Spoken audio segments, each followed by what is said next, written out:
الحمدللہ وکفا والصلاة والسلام علی من لا نبی بعدہ۔ رمضان المبارک کی پرنور ساعات میں قرآن کریم کے خلاصے کے ساتھ پیش خدمت ہوں۔ آج 5ویں پارے کا خلاصہ پیش کیا جائے گا۔ اس پارے میں اللہ کریم نے مرد و زن خصوصاً عورتوں کے حقوق بتلائے ہیں۔ الرجال قوامون علی النساء سے مردوں کو نگران قرار دیا گیا اور عورتوں کے حقوق بھی بتلائے گئے کہ اگر کسی میاں بیوی میں انبن ہو جائے، ناچاکی آ جائے، فعیزوہن تو پہلے درجے میں ان عورتوں کو واعظ و نصیحت کی جائے، وہجروہن فی المضاجع دوسرے درجے میں حقوق زوجیت کے اعتبار سے تھوڑا سا کنارہ کر لیں تاکہ اس کو اس بات کا احساس ہو جائے، اور تیسرے نمبر پر فرمائے وضربوہن انہیں ہلکی سی مار بھی لگائی جا سکتی ہے، لیکن وہ مار ایسی ہو کہ جس میں کوئی نشان نہ پڑے، کوئی ہڈی نہ ٹوٹے، بلکہ حدیث پاک میں رسول اللہ صلی اللہ علیہ وسلم نے فرمایا لن یضرب خیارکم کہ تم میں سے جو بہتر ہوگا وہ نہیں مارے گا۔ گویا کہ ہر عورت کو بھی نہیں مارا جا سکتا اور ہر بات پر بھی نہیں مارا جا سکتا اور ہر طریقے پر بھی نہیں مارا جا سکتا۔ بدقسمتی یہ ہے کہ قرآن کریم نے جو اسٹیجز بتلائے ہیں تو جو کام آخر میں کرنا ہے وہ ہم پہلے کر لیتے ہیں۔ اگر عورت کی زبان نہیں رکتی تو مرد کا ہاتھ نہیں روکتا تو نوبت طلاق تک اور جھگڑوں تک اور جدائی تک چلی جاتی ہیں۔ اسی پارے میں تیمم کے احکام بھی بتلائے گئے۔ وَإِن كُنتُم مَرْضَىٰ أَوْ عَلَىٰ سَفَرٍ أَوْ جَاءَ أَحَدٌ مِّنكُم مِّنَ الْغَائِطِ أَوْ لَامَسْتُمُ النِّسَاءَ فَلَمْ تَجِدُوا مَاءً فَتَيَمَّمُوا صَعِيدًا طَيِّبًا کہ اگر تم بیمار ہو، پانی کا استعمال بیماری کے بڑھ جانے کا سبب بن سکتا ہے، یا سفر میں ہو، آس پاس چاروں طرف ایک ایک میل تم نے تلاش کر لیا، پانی نہیں ملا، یا پانی تک پہنچنے میں دشمن کا خوف ہے، اس کے حملہ کرنے کا خوف ہے، تو ایسی صورتوں میں تیمم کیا جا سکتا ہے، یعنی دونوں ہاتھوں کو مٹی پر مار کر اسے جھاڑ کر پورے چہرے پر ایسے پھیرنا کہ بال برابر جگہ بھی ہاتھ پھرے بغیر نہ رہے، یعنی ایک دفعہ ہاتھ مارنا، جھاڑنا، چہرے پر پھیرنا یہ ایک فرض، اور پھر کونیوں سمیت دوسری دفعہ جھاڑ کر دونوں ہاتھوں پر پھیرنا دوسرا فرض، اور یہ جو نیت کر رہے ہیں اس سے پاکی حاصل کرنے کی یہ تیسرا فرض ہے۔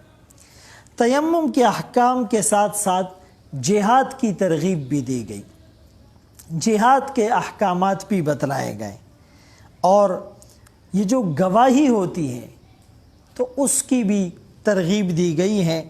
قتل عامد کی سزا کیا ہے؟ اگر کوئی مسلمان کسی کو جان بوجھ کر قتل کرتا ہے تو اس کی 5 سزائیں اللہ کریم نے 5ویں پارے میں بتلائی۔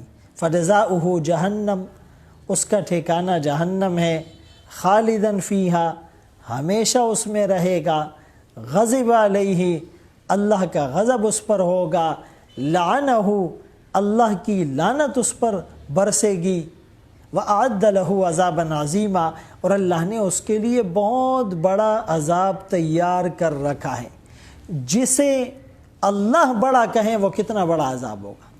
اور اگر کسی سے قتل خطا ہو جائے تو پھر اس کی دیت کا طریقہ کار بھی بتلایا گیا ہے۔ ہجرت اس زمانے میں فرض تھی، یہاں تک کہ ایک صحابی رسول بیمار تھے، چارپائی پر رکھ کر انہوں نے ہجرت کی اور کہا کہ مجھے ہجرت کراؤ، اسی لیے کہ اس زمانے میں مومن اور منافق کا پتہ ہجرت سے چلتا تھا۔ وَمَنْ يَخْرُجْ مِنْ بَيْتِهِ مُهَاجِرًا إِلَى اللَّهِ وَرَسُولِهِ ثُمَّ يُدْرِكْهُ الْمَوْتُ فَقَدْ وَقَعَ أَجْرُهُ عَلَى اللَّهِ، یہ آیت اس صحابی کے بارے میں اتری کہ اگرچہ وہ اپنی ہجرت کو پورا نہ کر سکے، منزل مقصود تک، اپنی مرام تک نہیں پہنچ سکے، لیکن ان کا اجر تو اللہ کے ہاں ثابت ہو گیا۔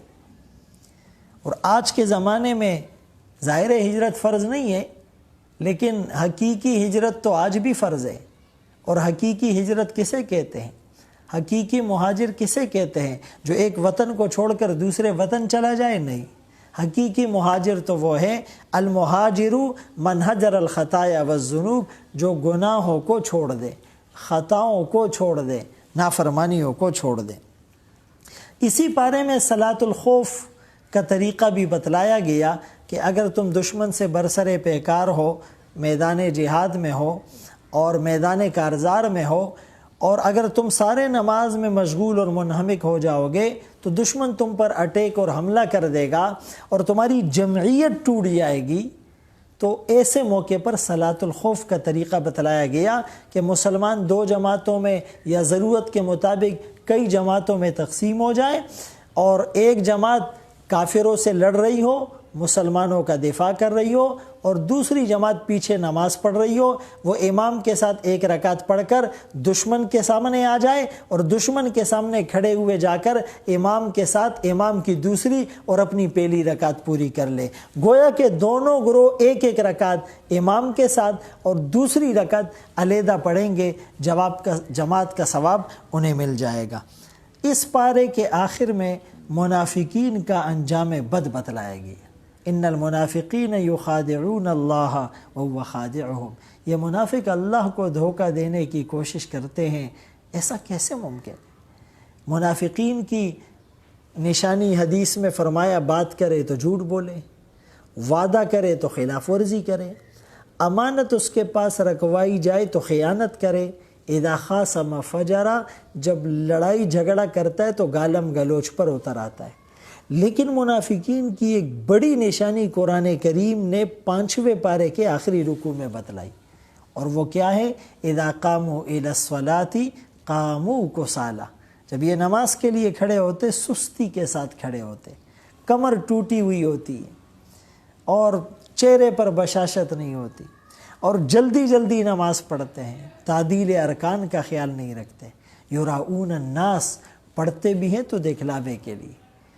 اسی لیے جہنم کے جو درجات ہے سب سے آخری درجے میں منافقین کا ٹھکانہ ہوگا۔ ان المنافقین فی الدرک الاسفل من النار۔ اللہ تعالیٰ ہمیں ان آیات پر عمل کرنے کی، سمجھنے کی توفیق نصیب فرمائے۔ وآخر دعوانا ان الحمد للہ رب العالمین۔